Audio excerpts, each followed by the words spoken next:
சும்மா இருப்பா. அவங்க பேசுறதுக்கு அவங்க சாரி கேட்க சொல்ல முடியா? இன்னும் டபுள் கேம் ஆடாதீங்க போங்க. டபுள் கேம் குரல்ல rice. Hi hello and welcome நண்பா. இது உங்கள் உண்மை என்ன. இந்த பிக் பாஸ் சீசன் 9 ஆரம்பிச்சது வாட்டர்மெலன் உள்ள போன உடனே நம்ம எல்லாரும் நினைச்சோம் உள்ள கலையபரம் தான் நடக்க போகுதுன்னு. ஆனா இப்போ உண்மையிலேயே அதான் நடந்துகிட்டு இருக்கு. என்னன்னா வாட்டர்மெலன்ங்கிறவன் உள்ள போயிட்டு அவன் கலைவரம் பண்ணுவான்னு பார்த்தா அவனை எல்லாரும் டார்கெட் பண்றாங்க.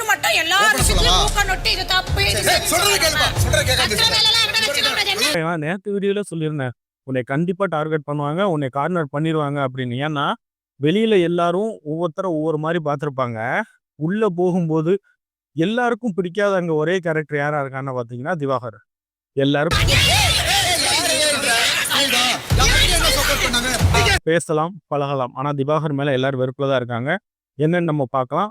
பாத்தீங்கன்னா ஒரு டாஸ்க், அதாவது லக்ஸரி ஹவுஸ்மேட்ஸ், அதுக்கப்புறம் வந்து அவங்களுக்கு ஒர்க் பண்றவங்கங்கிற மாதிரி கேட்டகரி. ஒரே எடுத்து போட்டுட்டு உதறிட்டு திருப்பி உரை போட்டு வச்சு கரெக்டா அடிக்கிடுங்க. நல்லா இருக்கிற மாதிரி தானே. எதுக்கு அயன் பண்ணதெல்லாம் எடுத்து அழுக்கு போறேன் அங்க பாருங்க, அதெல்லாம் சொல்லக்கூடாது. இதுல லக்ஸரி ஹவுஸ்மேட்ஸ்ல நம்ம ரம்யா ஜோவும் அரோராவும் இருக்காங்க, அதாவது பலூன் அக்கா. சரியா?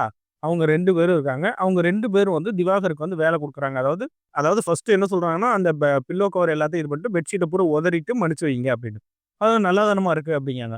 உதறீங்கல்ல, நீ சொன்னா போதும், செஞ்சு காட்டணும்னு அவசியம் இல்ல. நாங்க சொன்னா நீங்க செய்யணும்னா அப்படின்னு சொல்லிட்டு ரம்யா ஜோ சொல்லுது. எதுக்கு நம்ம எடுத்து பேசாம ஒர்க் பண்ணணும், அதான் உங்க வேலை. சிரிச்ச முகத்தோட பண்ணீங்கன்னா அது பாக்குறதுக்கு நல்லா இருக்கும். ஓகேவா?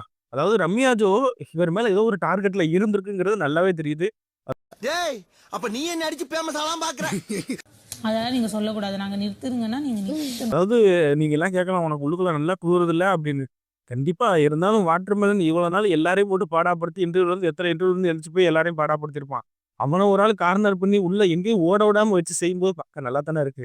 ஓகே, என்னன்னா ரம்யா ஜோ இந்த மாதிரி சொல்லுது. உடனே இவர் வந்து எல்லாத்தையும் பில்லோ கவர் எல்லாம் இது பண்ணி நல்லா உதறிட்டு திரும்ப போட்டு அந்த பெட்ஷீட்டை மடிச்சிட்டு இருக்காரு. மடிச்சுட்டு இருக்கும்போது நீங்க போய் பார்வை கூட்டிட்டு வாங்க அப்படின்னு சொல்றாரு. நிறுத்திடுங்க, பார்வை கூட்டிட்டு வாங்க. இருங்க, இந்த வேலையை முடிச்சுக்கிறேன் சொல்றாங்க. உடனே வந்து இவர் வெளியில போறாரு. வெளியில போகும்போது ஃப்ரெண்ட்ஸ் படத்துல ஒரு காமெடி வரும் தெரியுமா? அப்ரசன் கண்ட்ரி ஃப்ரூட்ஸ் அப்படின்னு சொல்லிட்டு என்னமோ ஒன்று சொல்லுவாரு வடிவேலு. அந்த டைலாக்கா இவர் சொல்லிட்டு போறாரு. கண்ட்ரி ஃப்ரூட்ஸ் பாரு சொல்லிட்டு போகும்போது இதை வந்து அரோரா பெருசா எடுத்துக்கல. ஆனா ரம்யா ஜோ வந்து தன்னை வந்து அந்த இதுல ஈடுபடுத்தணும் அப்படிங்கிறதுக்காண்டி ரம்யா ஜோ வந்து என்ன செய்யறாங்கன்னா அதை வந்து ஒரு பெரிய இஷ்யூ ஆக்குறாங்க. என்னன்னா கண்ட்ரி ஃப்ரூட்ஸ்னா என்னது? என்ன சொன்னாரு? கண்ட்ரி ஃப்ரூட்ஸ் அப்படின்னா ஃப்ரூட்ஸ்னு வரும். அது கண்ட்ரி ஃப்ரூட்ஸ். அது என்னன்னு கேக்குறேன். முட்டாளுங்க அப்படியா? மாதிரி. ஒரு நிமிஷம். முட்டாள்னு அர்த்தமா? அப்ப அவன் என்னை முட்டாள்னு சொல்லிட்டு போனானா அப்படின்னு. இவர் வெளியில போய் பார்வை தான் கூப்பிட்டுருக்காரு. அதுக்குள்ள இங்க ரம்யா ஜோ வெளியில வந்தாச்சு. அது பாரு, எனக்கு ஒரு டவுட் சொல்லு. வெளியில வந்து கலவரத்தை ஆரம்பிச்சாச்சு. எப்படி நீங்க என்னை கண்ட்ரி ஃப்ரூட்ஸ்னு சொல்லலாம்? கண்ட்ரி ஃப்ரூட்ஸ் அப்படின்னு சொல்லிட்டு போறாங்க. என்னது இது? யார சொல்றாரு அவரு? அச்சோ ஜெனரல் எப்படி நீங்க சொல்லலாம்னா உங்களுக்கு வேலை சொன்னா நீங்க இப்படி சொல்லுவீங்களா அப்படி இப்படின்னு சொல்லி சண்டே ஆரம்பிச்சிருச்சு. சண்டே ஆரம்பிச்சு ஆக்சுவலா வந்து இந்த இதுல சொல்லுவோம் எப்போ திவாகர் தான் எல்லாரும் கையை நீட்டி பேசுவான். இந்த வாட்டி ரம்யா ஜோ தான் பேசுனது கையை நீட்டி.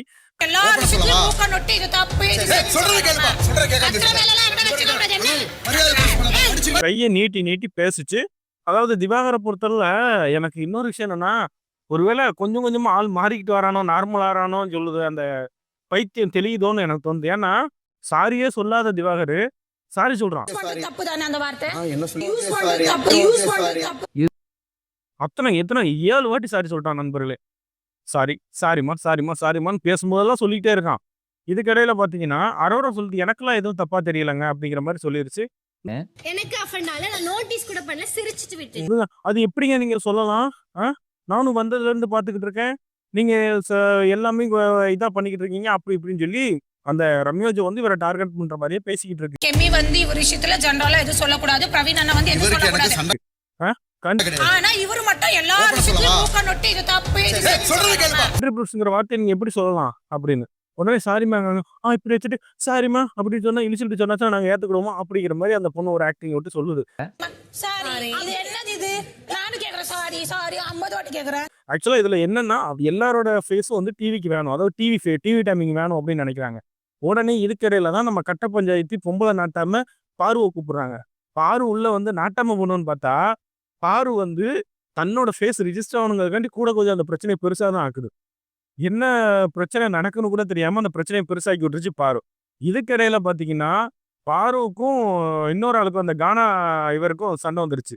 2 பேரும் அதாவது அவர் ஒண்ணும் செய்யல. துண்ட வச்சு இப்படி பாரு மூஞ்சில இது பண்ணிட்டு போயிட்டாரு. உடனே வந்து பாரு அவர் மேல டார்கெட். இந்த 2 சண்டை நடக்கு. சண்டை நடக்கும்போது உடனே பாரு அவர் மேல டார்கெட் ஆவும். அந்த இன்னொரு பொண்ணு இருந்துச்சு. அந்த பொண்ணு வந்துட்டு, "ஏங்க இருங்க முதல்ல இந்த பிரச்சனைய முடிச்சுக்கிடுவோம்" அப்படின்னு. ஆனா, திவாகர் விட்டுட்டு போட்ட ஐடியால இருந்தாலும் ரம்யா ஜோ விடுற ஐடியாலயே இல்ல. நான் வந்து இத வந்து இஷ்யூ ஆக்கத்தான்டா செய்வேன் அப்படின்னு கடைசியில இது பண்ணவும், திவாகர் கடைசியில டென்ஷன் ஆயி, இருமா இருமா" அப்படின்னு கத்த ஆரம்பிச்சிட்டான். அதாவது சொல்றது கேளுப்பா, சொல்றது கேட்காம பேசுற.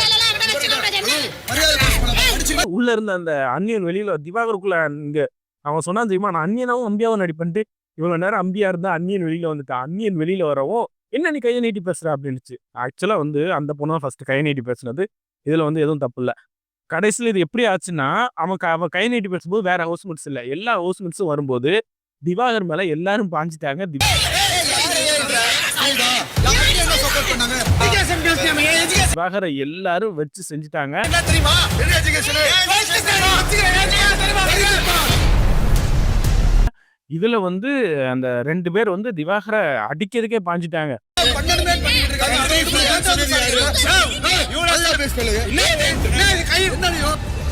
அப்பெல்லாம் வந்து உண்மையிலே வந்து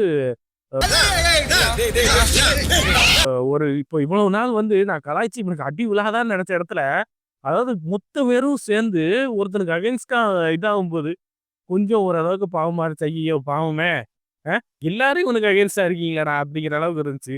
அடிக்கவே போயிட்டாங்க. விட்டுருந்தா அந்த ஒரு பையன்லாம் அடிச்சிருப்பான் அவரை. பாவம் திவாகர் கடைசியில ரொம்பவே சோகமான நிலைமைக்கு போயிட்டாரு. திவாகரோட பிக் பாஸ் வாய்ப்பு வந்து ரொம்ப நாள் நிலைக்காதுன்னு நினைக்கிறேன். அநேகமா ஃபர்ஸ்ட் எலிமினேஷன் கலையரசனா திவாகரன் தான் போட்டி இருக்குமே ஒழிய, கண்டிப்பாக 2 பேர்ல ஒரு ஆள் வெளியில போய்த்தான் ஆவாங்க. உண்மை என்ன டெய்லி வாட்ச் பண்ணுங்க. கண்டிப்பாக உங்களுக்கு டெய்லி நல்ல நல்ல செய்திகளை தர்றோம். அதே மாதிரி நிறைய பேர் சொல்றீங்க, நீ வந்து வீடியோ கண்டினியூஸா போட மாட்டீங்க, கட் பண்ணி போடுற. ஐயா காப்பி ரைட்டு வந்துருமியா, இல்லைன்னா நான் என்ன போட மாட்டேன்னு நான் சொல்ல போறேன்.